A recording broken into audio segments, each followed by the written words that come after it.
होश में हमारे शब्दों को ध्यान से सुनना। यदि तुम परमार्थ के पथिक हो, ये तीन बातें नहीं है तो तुम्हारा पतन हो चुका है। पतन हो जाएगा नहीं, नाप लो, तुम्हारा पतन हो चुका है। हमारा मन भजन में लेकर, होटलों में खाओगे, भजन में मन लगेगा, अशुद्ध आहार करोगे, मनमानी व्यभिचार प्रवृत्तियों का दर्शन, संभाषण और क्रिया करोगे और तुम्हारा मन सच्चिदानंद प्रभु में लग जाएगा। तमाशा समझा है? अपनी इंद्रियों को सदाचार परायण रखना। इंद्रियां ये सदैव व्यभिचार की तरफ भागती है। नेत्र व्यभिचार दोष, बार बार दूसरों के प्रति देखना आकर्षणकारी, कैसा भी दोष अंदर का भाव हो, नेत्र दोष।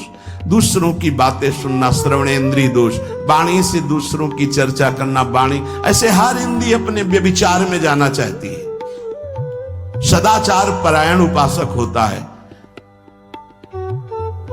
कल की बात है, कल चिंतन हो रहा था श्रीमद् भगवत गीता जी का।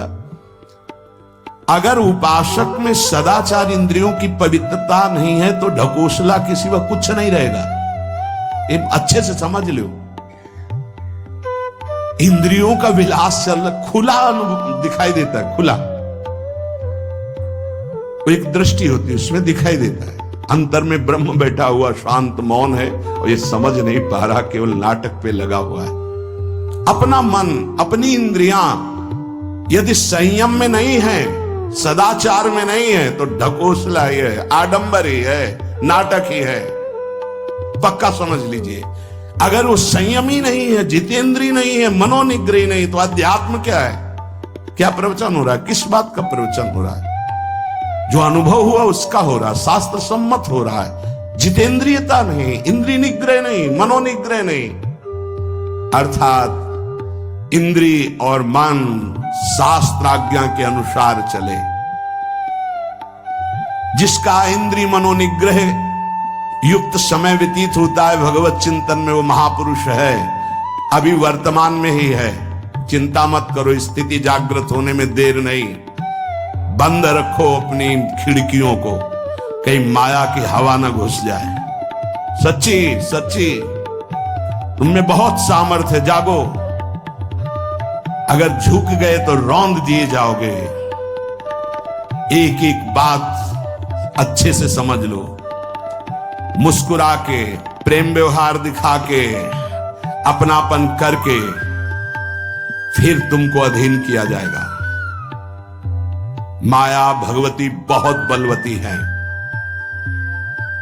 ऐसे करके फिर ऐसे प्रहार करती है, क्योंकि साधक बहुत प्रवीण है।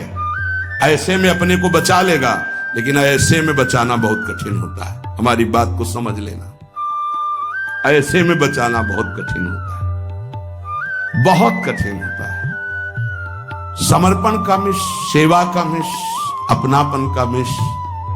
हमारी इंद्री, हमारा मन बहुत धोखेबाज है। हमें कोई धोखा नहीं दे सकता।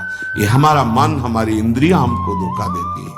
साधु, साधक, परमार्थ पथिक, भक्त इस बात से परम सावधान। सदाचार और सरलता, संयम के साथ हमारा समय व्यतीत होना चाहिए। किसी के गवाही की जरूरत नहीं है, किसी के प्रमाण की जरूरत नहीं। आप खुद अपने हृदय की भूमिका को नाप लीजिएगा। कितनी ऊंचाई पर चढ़ रहे हो आपको खुद अनुभव में समझ में आ जाएगा। जो इंद्रियों का गुलाम, मन के द्वारा भ्रष्ट आचरण करने वाला है, वो कुछ भी हो, कोई भी हो, कहीं भी हो, दुर्गति शब्द से ही संबंध है।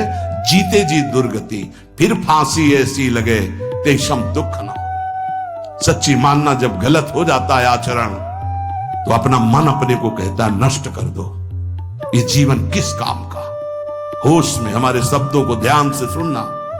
जब इतना गलत हो जाता है तो अपना चेहरा अपने को पसंद नहीं आता और अपना जीवन अपने को पसंद नहीं आता और अपने अंदर से मन कहने लगता है नष्ट कर दो इस शरीर को। फिर वो जो आगे की लीलाएं होती है, अच्छा ऐसा हुआ, फांसी लगा ली, जहर खा लिया, ये कर लिया, वो कर लिया। वो इन्हीं इंद्रिय और मन की फिसलन को नहीं सह पाया।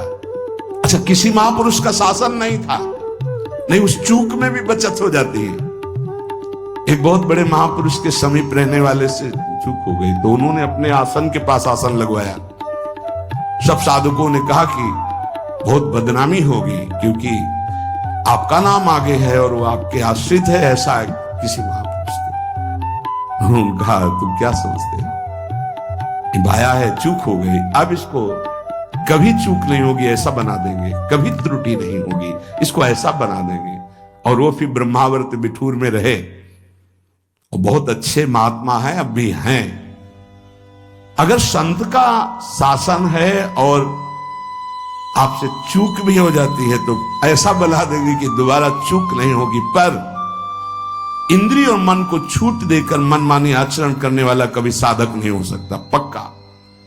और आप सच्चे मानना, आपकी एक बार इंद्रिय मन छूट हो गई तो जिंदगी भर दबे रहोगे, दहाड़ने लायक नहीं रहोगे। माया तुम्हारे को सदैव कोसती रहेगी, तुम्हारा हृदय जलता रहेगा। ऐसा कैसे हो गया, ऐसा कैसे हो गया। जब ऊंचाई की तरफ सोचोगे तो सामने वो अगर प्रायश्चित करके मिटा दिया है तो बात है, नहीं तो वो कर्म सामने आ जाएगा। लगेगा नहीं हम इस ऊंचाई लायक नहीं, हम इस ऊंचाई लायक। आपसे प्रार्थना कर रहे, अगर चूक हो गई हो तो उसको मिटा दो, नहीं आगे बढ़ने में बाधा पहुंचा देगा। अपने गुरुजनों से सलाह करके उसका प्रायश्चित कर लेना चाहिए। अगर गुरुजन कर दे जाओ कुछ नहीं तो कुछ नहीं, खत्म खेल, वो निपटा देंगे, वो करुणामय है, उनमें बड़ी सामर्थ्य है। पर छठवां सूत्र, सदाचार, संयम, जितेंद्रियता, मनोनिग्रह साधक में होना ही चाहिए। जो साधक एकांत में मनोरंजन करके अपने जीवन को नष्ट कर रहे हैं, अच्छा होता गृहस्थ धर्म में रहते, बाल बच्चे पैदा करके मेहनत करके धर्म पूर्वक कमाते और समाज की सेवा करते।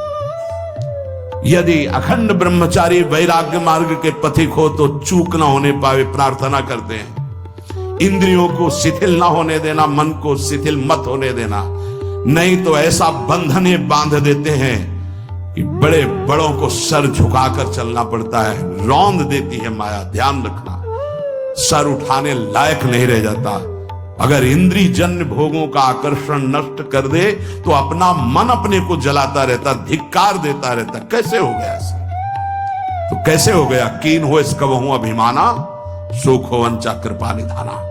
कहीं अभिमान हो गया कि मैं ब्रह्मचारी हूं, मैं जितेंद्री हूं, मैं मनोनिग्रही हूं, तो ठाकुर जी ने दाना फेंक दिया, देख भला मनोनिग्रही है तो मत चुन। लेकिन कृपा पात्र साधक पुनः अपने आप को सावधान करके सदाचार में ही स्थित रहे। आज सदाचार को समझा ही नहीं जा रहा कि सदाचार है क्या। सातवां, किसी भी पद को साधक कभी स्वीकार न करे। समाज में बड़े पद मिलते हैं, यहां भगवत प्राप्ति की वार्ता हो रही। किसी भी पद, किसी भी सम्मान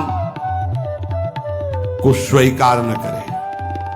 ये सब उपाधियां हैं, अगर उपाधियां स्वीकार की तो उपद्रव शुरू हो जाएंगे। कोई उपाधि स्वीकार न करो तो इतने महान बन जाओगे कि पूरे विश्व में तुम ही होगे। ये भी बात याद कर लो। कोई भी छोटी मोटी उपाधि स्वीकार की तो उस महान को नहीं प्राप्त कर पाओगे।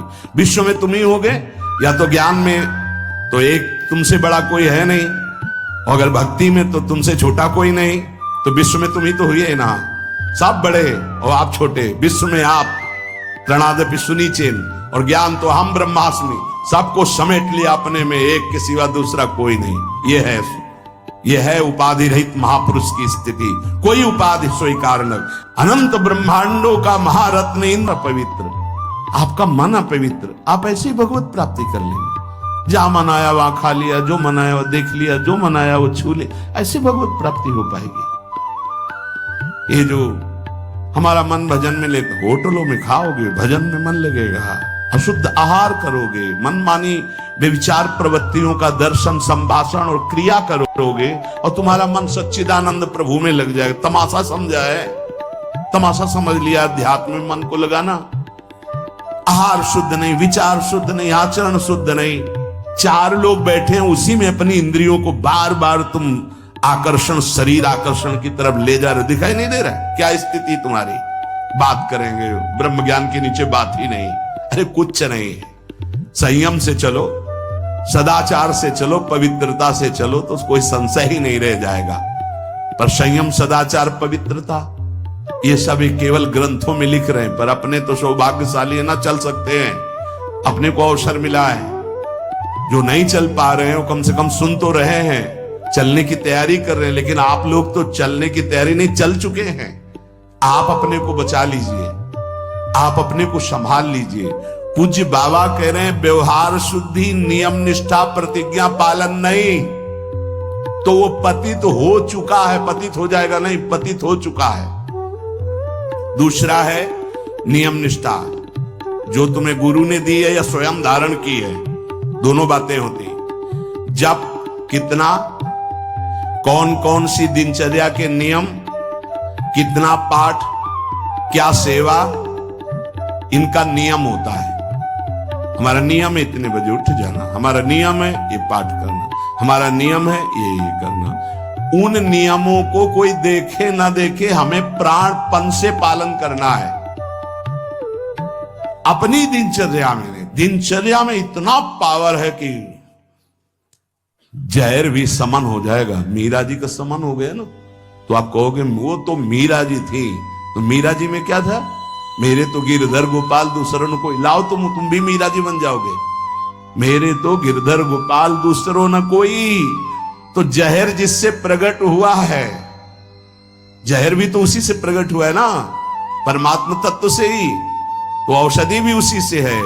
धन्वंतरी जी ने शोध करके कहा, अच्युत गोविंद हरि, इन नामों को जो निरंतर जपता है कोई प्रभाव नहीं डाल सकता, विरोधी भाव कोई प्रभाव नहीं डाल सकता। समस्त औषधियों की परम औषधि भगवान नाम।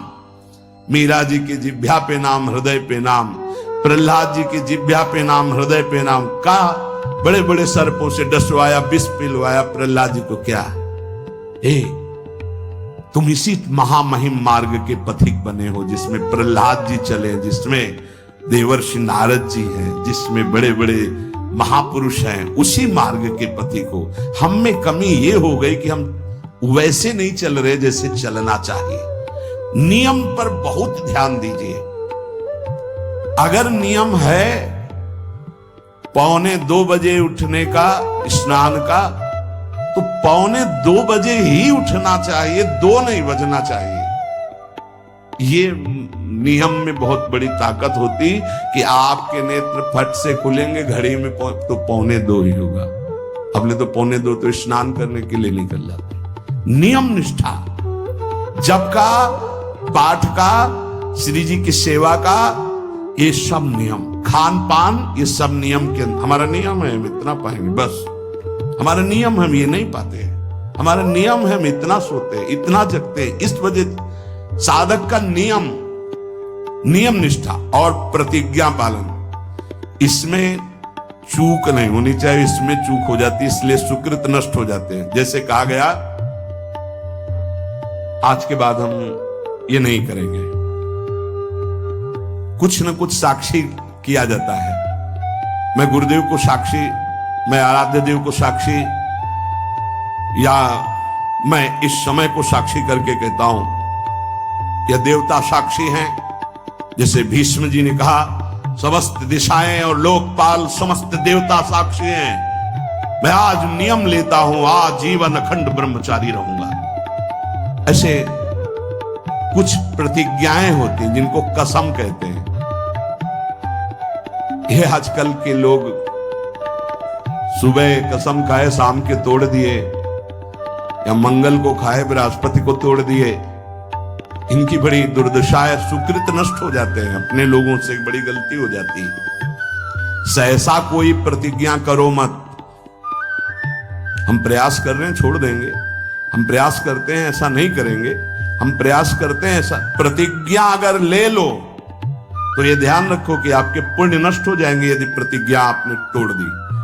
कसम, प्रतिज्ञा, ये सब एक ही बात कही जाती है। तृण छू के शपथ पूर्वक मैं कहता हूं कि आज के बाद ऐसा कभी नहीं, या सामने किसी भगवान मंदिर में आज के बाद मैं ऐसा, या गुरुदेव, अब तो देर नहीं लगता, कसम खा लेते हैं, तोड़ लेते हैं। हमारी प्रार्थना है मत खाना कभी कसम, कसम नहीं खानी चाहिए। प्रार्थना है। आपसे कोई कहता है कसम खाइए, छोड़ दीजिए, नहीं कसम नहीं खाऊंगा, पर प्रयास करूंगा, आज के बाद बिल्कुल नहीं ऐसा हो, पूरा प्रयास करूंगा। प्रयास सफल होगा, फिर हम आपसे कसम खा लेंगे। अभी हमें कुछ महीने के लिए छूट दीजिए, मैं बिल्कुल नहीं करूंगा, पर कसम नहीं खाऊंगा, प्रयास कर रहा हूं। कसम ऐसे मत खाओ, प्रतिज्ञा ऐसे मत लो। यदि प्रतिज्ञा ले ली तो चाहे प्राण निकल जाए, अब नहीं, ये ध्यान कर लीजिए। अगर 3 बातें साधक में हैं तो परिपक्व अवस्था आने में देर नहीं लगेगी, 8 लक्षण आ जाएंगे। पहला, व्यवहार पवित्र शुद्ध। दूसरा, जितने नियम लिए हैं निष्ठापूर्वक निर्वाह। तीसरा, प्रतिज्ञा करिए मत, और कर ली प्रतिज्ञा तो जीवन चाहे नष्ट हो जाए, प्रतिज्ञा नहीं टूटेगी।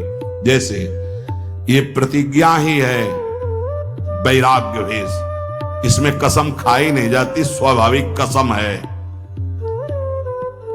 अब देख लो इसके निर्वाह का क्या जीवन होता है। ये हर समय हमको याद दिलाता रहता है कि तुम बैरागी हो, विषयी नहीं हो, तुम महात्मा हो, साधारण जीवात्मा नहीं हो, तुम भगवत मार्ग के पथिक हो, तुम सांसारिक मार्ग के नहीं हो। अब बस इस एक प्रतिज्ञा का पालन कर लो, भगवान मिल जाएंगे। ये हर समय उपदेश देता रहता है। जब भगवावस्थ धारण कराया गया था तो यही कहा गया था, जब सन्यास वेश, ध्यान रखना है काषाय वस्त्र की मर्यादा को रखना। ये वेश है, ये पवित्र वेश है, ये त्रिभुवन पावन करने वाला वेश है। इसको समझते रहना, ये हर समय तुम्हें जागृत रखेगा कि तुम किस मार्ग के पथिक हो। तो आज के सत्संग का जो सार सूत्र, संत महापुरुषों का आश्रय, उनका शासन स्वीकार करना, सांसारिक पुरुषों से मित्रता न करना, ना सांसारिक चर्चा संगोष्ठी करना, किसी जो हमारी निंदा कर रहा है किसी भी तरह से उसको कष्ट देने की भावना ना बनना, अपनी वाणी से कभी किसी की निंदा न करना, छोटे से बच्चे को भी मान देने का स्वभाव रखना, किसी से सम्मान प्राप्ति की इच्छा न रखना, सदाचार सरलता के साथ तुम्हारा संयम जितेंद्रियता पूर्वक समय व्यतीत होना चाहिए। प्रतिष्ठा किसी भी तरह की पद उपाधि साधक जीवन में स्वीकार न करे। आखिर निरंतर अपने लक्ष्य का चिंतन करे। इसकी पूर्ति के लिए व्यवहार शुद्धि, नियम निष्ठा और प्रतिज्ञा पालन जीवन भर तीनों। अगर ये तीनों कहीं भी फिसल रहे तो तुम पतित हो चुके हो। तभी पतित हुआ पुरुष कभी प्रतिज्ञा का पालन नहीं कर पाता, पतित हुआ पुरुष कभी नियम निष्ठा में नहीं चल सकता, पक्की दिनचर्या नहीं हो सकती। उसकी व्यवहार शुद्धि कैसे कही जाए जब पतित हो गए। देखो, और पतित को भी पावन करने का रास्ता है भगवान की शरण। अब भी आपके पास चांस है, आप अपने को भगवत प्राप्त महापुरुष बना सकते हैं। आप